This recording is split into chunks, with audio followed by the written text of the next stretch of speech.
आज हम जानेंगे भगवान ऋषभ के निर्वाण प्राप्त करने के बाद देवों ने उनके शव का क्या किया।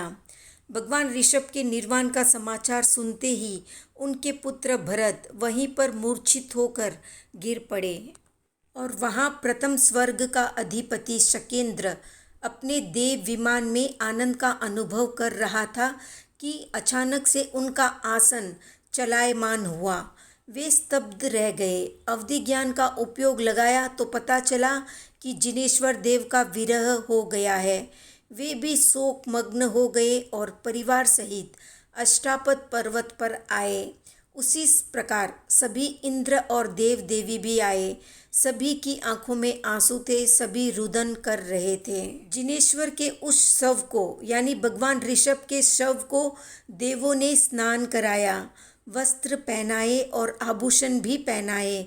इसके बाद श्रेष्ठ गोशीर्ष की लकड़ी से 3 चिताएं रची गई। पहली चिता भगवान ऋषभ देव जी के लिए, दूसरी गंधर्वों के लिए और तीसरी से सभी साधुओं के लिए।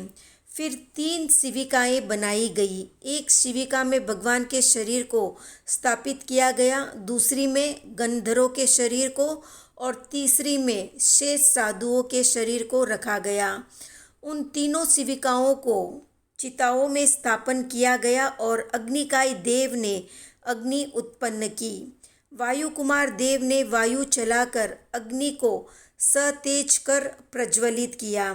चिता में अगर, तुरक, घृत आदि डाला गया। चिताओं में शरीर जलकर भस्म हो गए। फिर मेघ कुमार देवों ने क्षीर आदि की वर्षा की।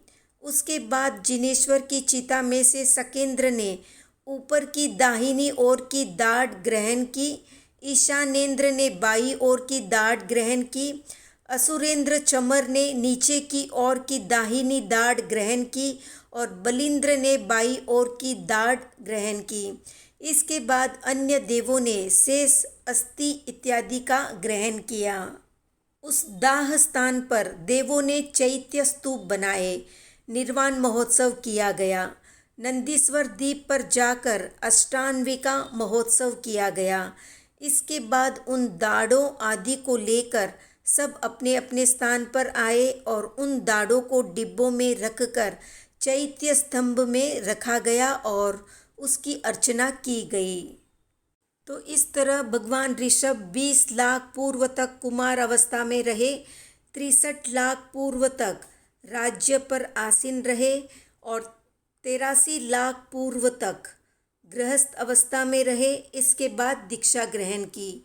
1000 वर्ष तक छद्म अवस्था में रहे और 1000 वर्ष कम 1 लाख पूर्व तक केवल ज्ञानी तीर्थंकर रहे। कुल संयमी जीवन 1 लाख पूर्व का रहा और कुल आयु 84 लाख पूर्व थी। जब तीसरे आर्य के 3 वर्ष 8 मास और 15 दिन शेष रहे तब भगवान सिद्ध गति को प्राप्त हो गए। आज का प्रश्न है कि किस महापुरुष के नाम पर इस भारतवर्ष का नाम भारत रखा गया। कमेंट में बताएं। वीडियो पसंद आया तो लाइक, शेयर, सब्सक्राइब करें।